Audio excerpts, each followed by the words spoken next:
Welcome, everybody. I'm Latanya Lane with People's Action Institute. Welcome back to Building a Bigger We, Popular Education Talks for the People. It's our new book club, and we're so excited you're here. This is the third in our series with Max Elbaum and Jason Negron-González, who we'll hear from in just a minute. But first, I want to just thank you all again for being here, whether it's your first time or if you're back for more after our first two conversations. It's just great to see you. It's great that you're a part of this conversation. It is richer with your presence. That is 100% correct, Latanya. It's hard to believe we're already in our third go round with all of y'all. That's wild to hear. But I'm so glad that you're back because it's true. We've got hot discussion lined up for y'all today. Yeah, 100%. Yes. yeah, we really do. We all know, I don't know, maybe you're living under a rock, but I think all of us know that this is an election year.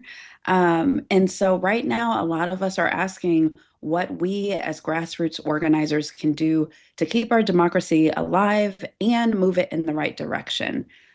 So with that in mind, today we have two guests who have been at the front lines of grassroots organizing for electoral power, who have lived through both violence and setbacks. They've thought long and hard about what we need to do in moments like these. They've also just lived through it and have experiences that are going to be really rich and fruitful for today. So, if there's anyone who can get us ready for November, it is Max and Jason. So, let's get to it. But first, Devante, can you tell us a little bit more about the series? Yes, I can. Much appreciation to you, Latanya. So maybe, you were at the beach last month. It's getting hot here in Chicago as well, where I'm at. Or you just found out about the Bigger Week Book Club. And if so, that's okay. Either way, we're glad you're here. We've had two conversations so far, and trust me, if you haven't seen them, both of them were extremely fire. Our first one was with Loretta Ross, the author of Calling In. And our second one was with Dr. Maria Stephan, co-author of Why Civil Resistance Works.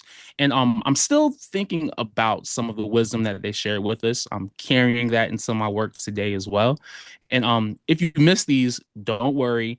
All of our book clubs and a lot of other great stuff, including this one, it'll be this one and all of our other ones are on the People's Action YouTube channel. So check it out. We're dropping that link to that channel and all of our stuff in the chat right now. And the Bigger Week Book Club is always here for you on the third Friday of every month, just like today.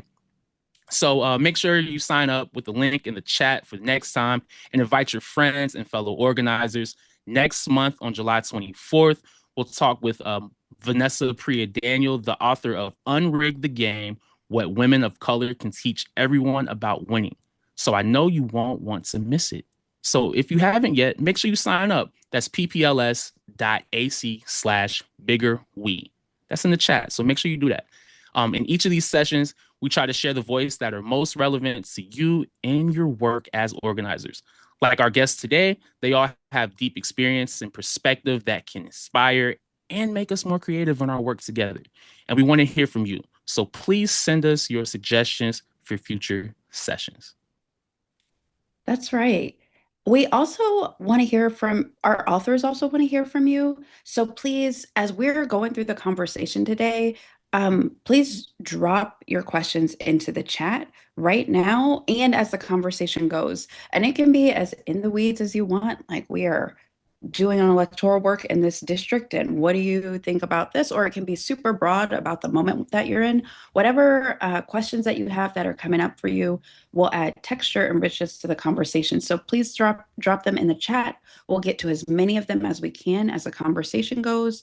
And yeah, thank you for contributing.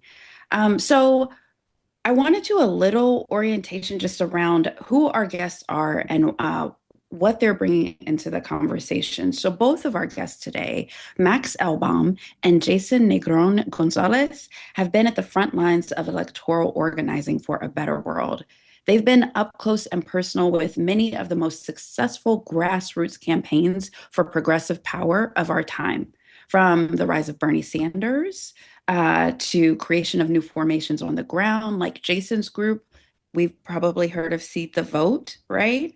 Um, and they worked with many folks in our People's Action family, like LUCHA in Arizona, Pennsylvania Stands Up in Pennsylvania, and Michigan United. So many of you are connected to organizations that contributed to the book and the learnings from this book.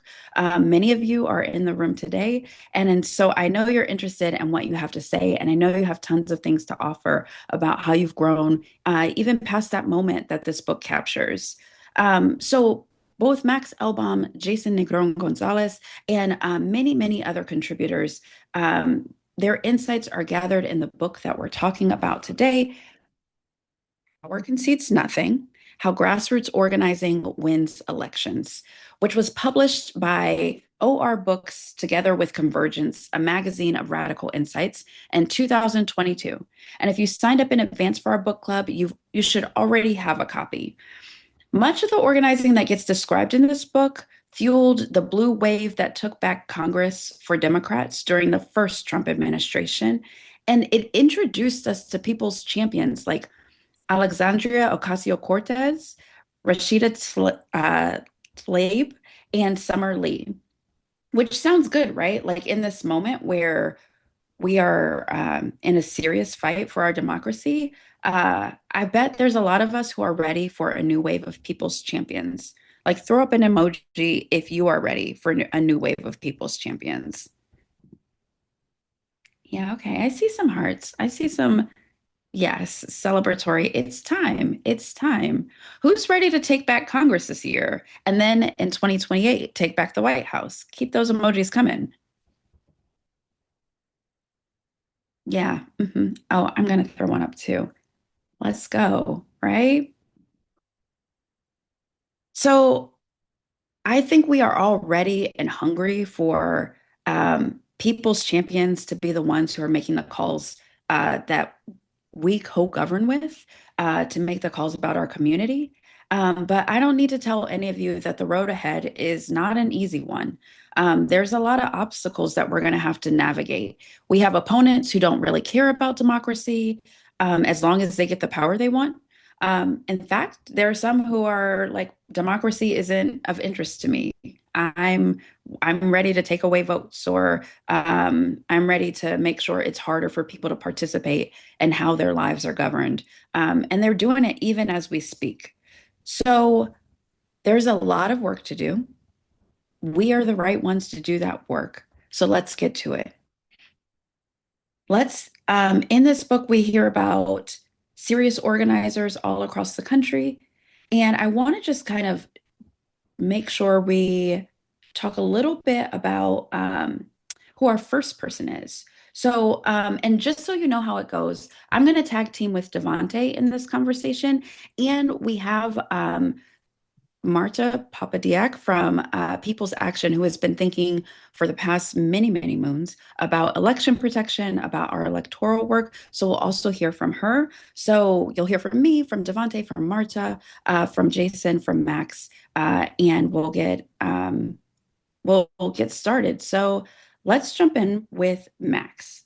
Um, and for folks who don't know, Max Elbaum has been active in peace, anti-racist, and radical movements since the 60s, where he joined the Students for a Democratic Society. And he's also the author of Revolution in the Air, 60s Radicals Turn to Lenin, Mao, and Che.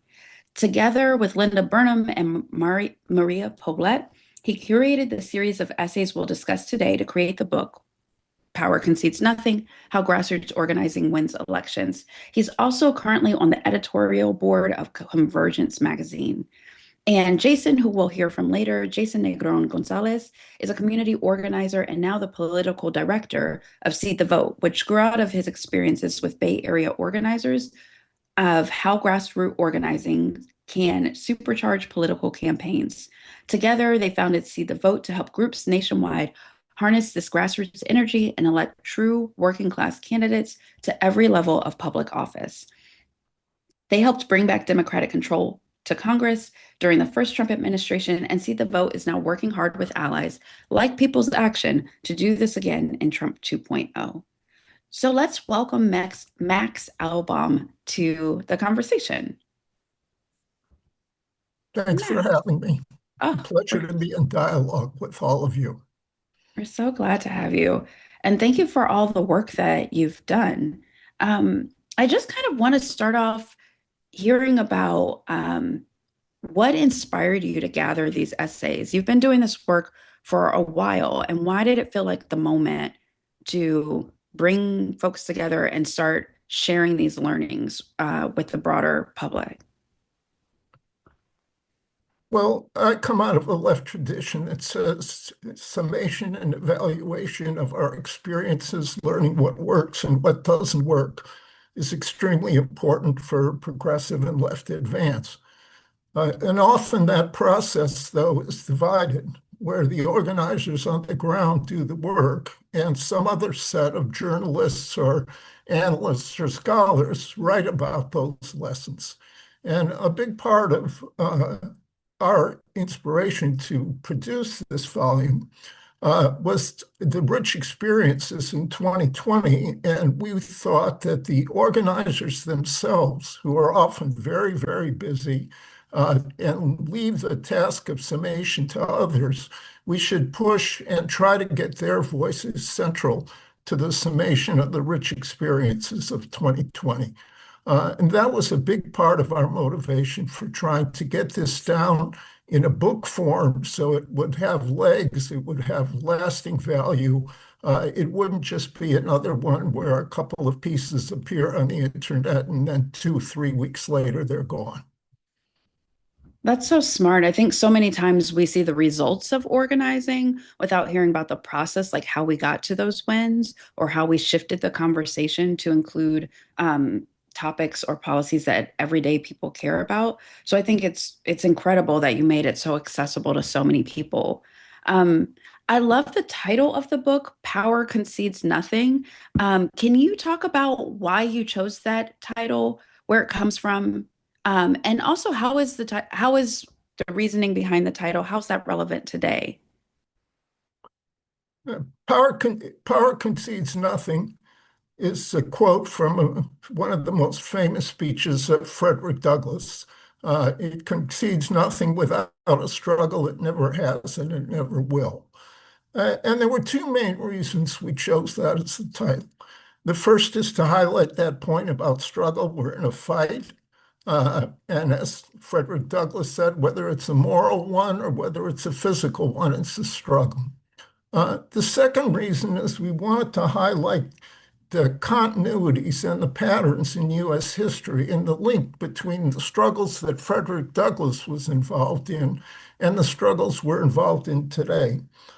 In particular, the way that the anti-racist struggle and the Black freedom movement in particular has been a driving force of struggle for democracy and social progress for everyone in the United States and has had international ramifications as well. And we tried to highlight that in the title of the second section of the book, Communities of Color Drive the Win. The pivotal role of the struggle against white supremacy and race in the United States. In terms of today, I think the events of the last few weeks, the events yesterday, highlight the continuing relevance of that. The decision by the Supreme Court to okay the racist exclusion of Haitians and Syrians by allowing temporary protective status to be eliminated, the gutting of the Voting Rights Act a few weeks ago, and the rush to use gerrymandering to eliminate Black political power and representation throughout the South, the speed and glee with which the MAGA bloc took that up. These are reminders of how central the fight against white supremacy is today, just like it was in the fight to end slave power and first Reconstruction, the second Reconstruction, which my generation came up in, the Black-led civil rights movement in the 60s. And hopefully we're on the verge of a third Reconstruction now. I hope so. I really do. I think I think that it's an interesting reminder that we always need, right? That this is not, I think we like that quote, the arc of the universe bends towards justice. And I like the addition, and we have to bend it, right? So these things don't just happen because people are like, oh, it'd be nice to give equal rights and to make sure people can decide what their communities need. Like it doesn't happen unless we are understand we are in a contest and that we actually show up and fight. And I think it's what was really interesting is the way that different organizations showed up in that fight. Particularly, you talked about the second part of the book, where you really focused on how communities of color drive the win. And in that section of the book, you highlighted Black, Latinx, Asian American, Pacific Islander, and Native organizers, which are communities that all play decisive roles in the victories of 2018 and 2020. Um, I'm curious, like what cultural organizing you saw there, and how you think that might be relevant for the midterms and the work we need to do now. The organizers in that section, there were a few particular points that came through. One was the building on the long tradition of struggle in each of those particular communities. They're not starting from scratch, that there's a heritage there, and then it goes back in US history. And then for the diaspora groups, many of the struggles continue, the working class struggles in the homelands. And so that's an important point about dealing with the traditions in each particular community. A second point that was highlighted there was the organizers pointed out that demography isn't destiny. You cannot treat those communities or any other sector of the population as a monolith, that there's not a one-to-one relationship between one's condition and this particular oppression one faces and one's political conclusions Right. and one's stance. So that needs to be, you have to approach each community and each individual on a particular basis and find out what their thinking is and struggle to persuade. While it's true that particular experiences tilt people to be more or less receptive to various left and progressive ideas, collective struggle, and so on, that's not an automatic relationship. The third point that came through in that chapter, those chapters, but other chapters as well, was that there are many people in this country who are what it's officially termed low propensity voters, infrequent voters. They're disillusioned from the electoral system. They think their vote doesn't make any difference. They don't see any stake in turning out to vote.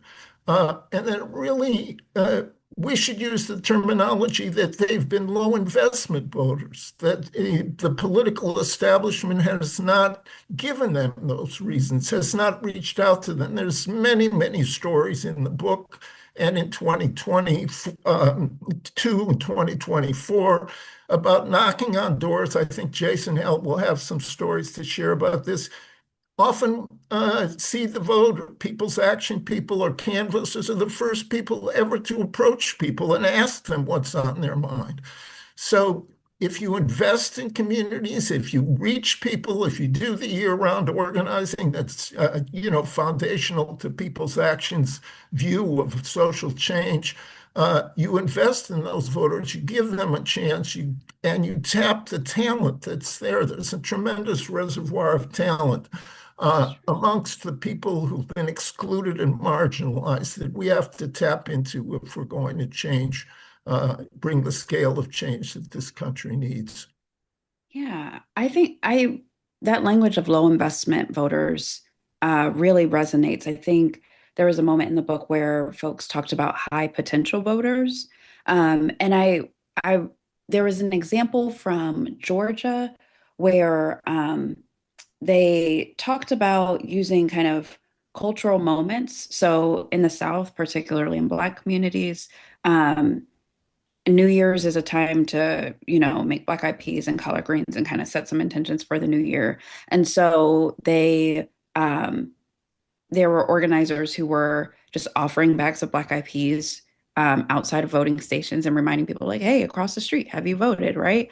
And so, one, I think that resulted in folks getting targeted. That's kind of what this organizer's reflection was in the book, that some of the laws that came out about not offering food or beverages at voting stations was somewhat inspired by that because it was attracting folks uh, there and then inspiring them to go vote.